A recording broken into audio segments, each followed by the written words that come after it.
आज हम Robert Greene की एक बहुत ही मशहूर और सच कहूं तो थोड़ी बेचैन कर देने वाली किताब द 48 लॉज ऑफ पावर के कुछ हिस्सों में गोता लगाने वाले हैं। हमारा इरादा यहाँ किसी को शक्ति हासिल करने के नुस्खे देना नहीं है, बल्कि इतिहास के पन्नों को पलटकर ये समझने की कोशिश करना है कि शक्ति का खेल असल में खेला कैसे जाता है। हाँ, और ये समझना जरूरी है कि ये किताब इस बारे में नहीं है कि दुनिया कैसी होनी चाहिए। नहीं, बिल्कुल नहीं। बल्कि इस बारे में है कि दुनिया असल में है कैसी। जैसा कि मैकियावेली ने सदियों पहले कहा था। हाँ, उनकी वो बात कि जो इंसान हर वक्त सिर्फ अच्छा बनने की कोशिश करता है वो उन ढेरों लोगों के बीच बर्बाद हो जाता है जो अच्छे नहीं हैं।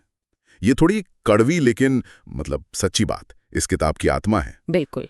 तो आज हम शक्ति के कुछ ऐसे अलिखित नियमों की पड़ताल करेंगे जो दिखाते हैं कि ये खेल सीधी ताकत का कम और इंसानी दिमाग को समझने, दिखावे और मनोवैज्ञानिक दांवपेच का ज्यादा है।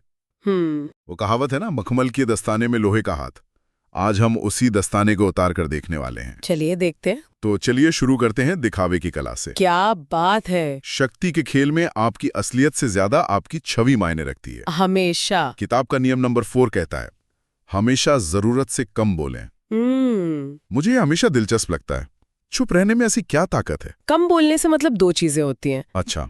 एक, आप रहस्यमयी लगते हैं। अच्छा। लोग समझ नहीं पाते कि आपके दिमाग में चल क्या रहा है। हाँ। और इस वजह से वे आपको ज्यादा आंकते हैं। हाँ। और दूसरा, आप कुछ ऐसा कहने से बच जाते हैं जिस पर आपको बाद में पछताना पड़े। सही बात है। इसका एक बहुत ही भयानक उदाहरण है रूसी विद्रोही कोंद्राती रिलेव की कहानी। बताइए, क्या हुआ था उसके साथ? तो 1825 की बात है। उसे जार के खिलाफ बगावत के लिए फांसी दी जा रही थी। जल्लाद ने फंदा खींचा। अच्छा। लेकिन उस जमाने ने इसे भगवान का इशारा माना जाता था। मतलब कि कुदरत भी नहीं चाहती कि इस आदमी को मारा जाए। उसे माफ किया जाना लगभग तय था। मतलब वो बच गया था। ये तो किस्मत का खेल था। किस्मत का ही खेल था, लेकिन वो अपनी जुबान से हार गया। कैसे? जैसे ही वो अपने पैरों पर खड़ा हुआ, उसने भीड़ की तरफ देखकर मजाक उड़ाते हुए चिल्लाया, देखा, इस देश में तो ये लोग ठीक से एक रस्सी भी नहीं बना सकते। ओह, ये तो बड़ी गलती कर दी। बहुत बड़ी। एक दूत ये खबर लेकर जार निकोलस प्रथम के पास पहुंचा, जो माफीनामे पर दस्तखत करने ही वाले थे। जार ने पूछा, क्या राइलेयेव ने इस चमत्कार के बाद कुछ कहा? दूत ने उसकी बात दोहरा दी। और फिर? जार का चेहरा गुस्से से लाल हो गया। उसने कहा, तो फिर हम इसकी उलट साबित करेंगे। और उसने वो माफीनामा फाड़कर फेंक दिया। नहीं। हाँ। अगले दिन राइलेयेव को फिर से फांसी दी गई और इस बार रस्सी नहीं टूटी। सिर्फ एक लाइन की वजह से? ये तो पागलपन है। पागलपन नहीं, यही शक्ति का मनोविज्ञान है। जार के लिए ये साबित करना ज्यादा जरूरी हो गया कि रूस में रस्सी मजबूत बनती है। उसका अपमान तर्क पर भारी पड़ गया, है ना? राइलेव ने ज्यादा बोलकर अपने राज खोल दिए और अपनी जान गंवा दी। तो कम बोलना एक तरह का रहस्य बनाए रखना है। और मुझे लगता है इसी से जुड़ा है नियम 16 और 17, जो कहते हैं कि अपनी अनुपस्थिति से इज्जत बढ़ाएं और हमेशा अप्रत्याशित बने रहें। मुझे तुरंत डच डांसर माता हारी का ख्याल आता है। बिल्कुल सही पकड़ा आपने। माता हारी, वो ना तो अपने दौर की सबसे खूबसूरत औरत थी और ना ही सबसे अच्छी डांसर। बिल्कुल। उसकी ताकत का राज था उसका रहस्य। वो कौन थी, कहाँ से आई थी, इस पर हमेशा एक पर्दा पड़ा रहता था। वो अपनी कहानियों, अपनी एग्जॉटिक वेशभूषा और अपने बर्ताव से लोगों को हमेशा अंदाजा लगाते रहने पर मजबूर करती थी। लेकिन एक सवाल है, क्या ये रहस्य वाली बात आज के जमाने में काम कर सकती है, जहां सब कुछ सोशल मीडिया पर है? लोग तो अपनी जिंदगी खुली किताब बनाए हुए हैं। ये बहुत अच्छा सवाल है और मेरे ख्याल से आज के दौर में शायद ये और भी ज्यादा ताकतवर है। अच्छा, कैसे? जब हर कोई अपनी जिंदगी का हर पल दिखा रहा है, तो जो इंसान अपनी जिंदगी को थोड़ा निजी रखता है, जो अपने हर विचार को दुनिया के सामने नहीं रखता, वो अपने आप में अलग और ज्यादा दिलचस्प लगने लगता है ना? हाँ, ये बात तो है। लोग उसके बारे में और जानना चाहते हैं। और यही रहस्य अपने इरादों को छिपाने की कला से भी जुड़ता है, जो कि नियम 3 है। मतलब एक पोकर फेस बनाए रखना। हाँ, एक भावहीन चेहरा आपका सबसे बड़ा हथियार हो सकता है। फ्रैंकलिन डी रूजवेल्ट के बारे में कहा जाता था कि कोई उनके चेहरे को पढ़कर बता ही नहीं सकता था कि वो क्या सोच रहे हैं। और हेनरी किसिंजर तो इसके उस्ताद थे। वो बातचीत के दौरान अपनी एकदम नीरस और सपाट आवाज और भावहीन चेहरे से अपने विरोधियों को इतना थका देते थे, इतना बोर कर देते थे, क्यों हार मान ले। हाँ, कि जब विरोधी का ध्यान पूरी तरह भटक जाता तब वो अपनी सबसे जरूरी शर्त सामने रखते थे और थका हुआ दिमाग अक्सर हाँ कह देता है। तो ये साफ है कि आपकी छवि, आपका रहस्य और आप जो नहीं कहते वो बहुत ताकतवर है। लेकिन ये तो एक तरह से खुद को बचाने का खेल हुआ। सही।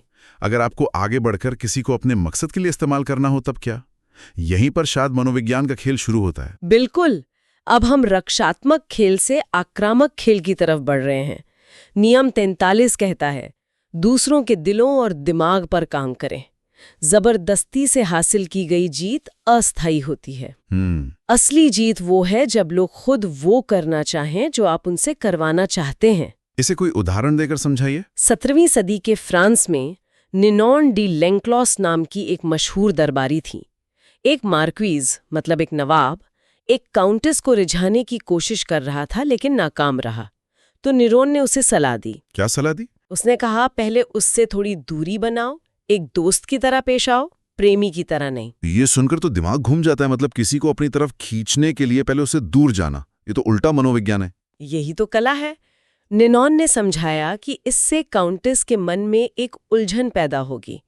वो सोचेगी कि ये आदमी मेरे पीछे क्यों नहीं पड़ा। अच्छा। फिर निनॉन ने कहा, अचानक उन जगहों पर दिखना शुरू कर दो जहां उसे तुम्हारी उम्मीद न हो, और उन जगहों से गायब हो जाओ जहां उसे तुम्हारी उम्मीद हो। वाह। इस आने जाने गर्म सर्द व्यवहार ने काउंटेस के मन में एक भावनात्मक खालीपन पैदा कर दिया, जिसे भरने के लिए वो बेचैन हो गई।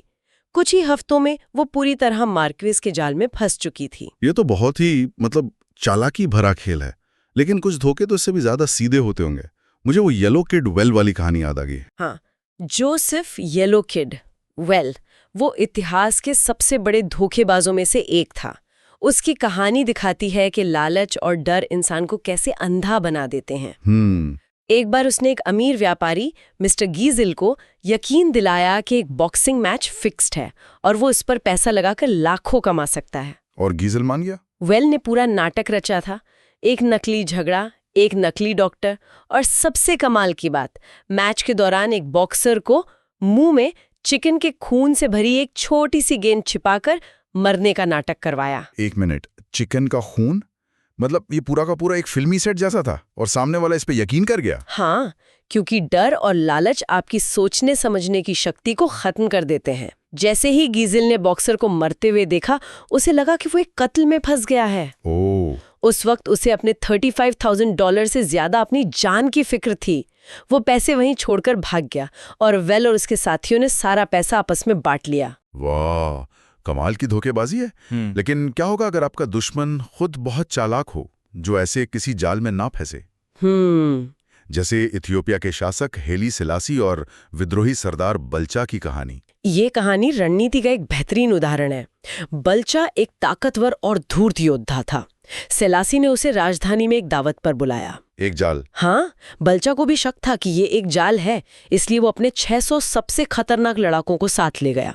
सेलासी ने उसे आने दिया, उसका खूब आदर सत्कार किया। तो असली जाल कहाँ था? असली जाल दावत में नहीं, बल्कि बल्चा के दिमाग में था।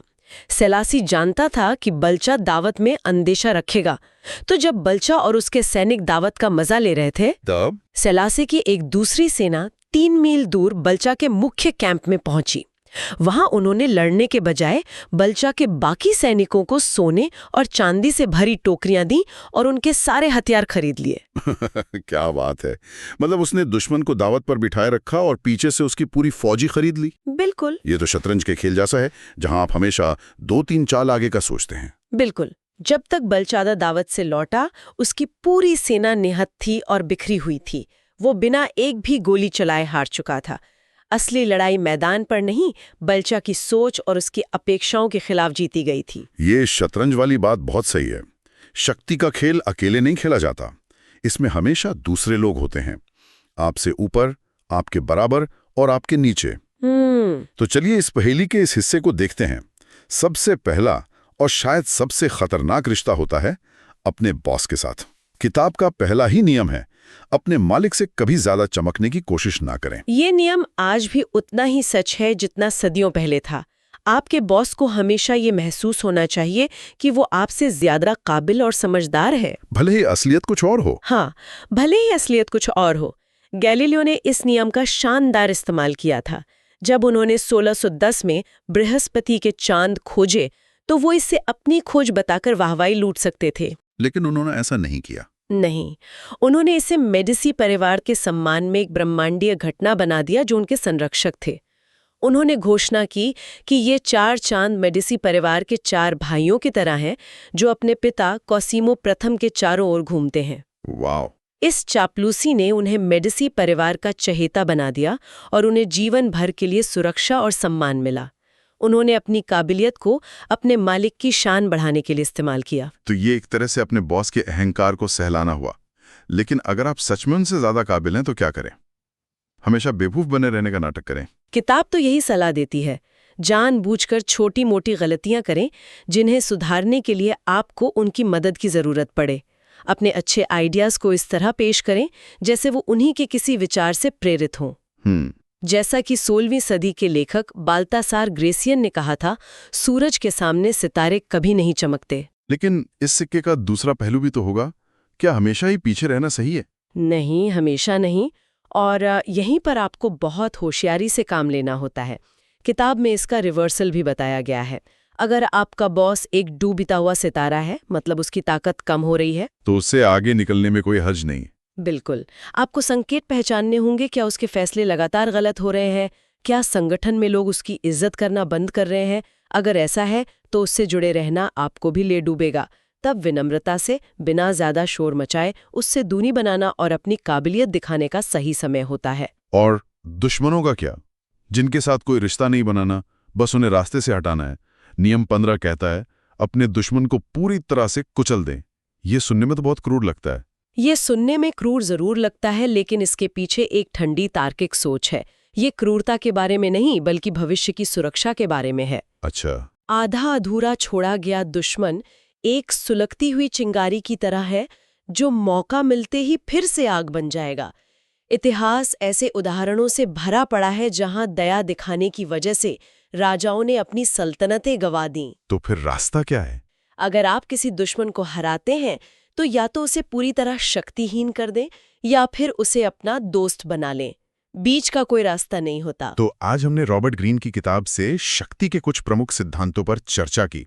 हमने देखा कि कैसे दिखावा, रहस्य, मनोवैज्ञानिक दांवपेच और सामाजिक रिश्तों की गहरी समझ शक्ति के खेल में असल ताकत से भी ज्यादा जरूरी है। हाँ, और ये समझना कि ये रणनीतियां इतिहास में कैसे इस्तेमाल की गई हैं, हमें केवल शक्ति के बारे में ही नहीं, बल्कि इंसानी फितरत की गहरी और अक्सर बेचैन कर देने वाली सच्चाइयों के बारे में भी बहुत कुछ सिखाता है।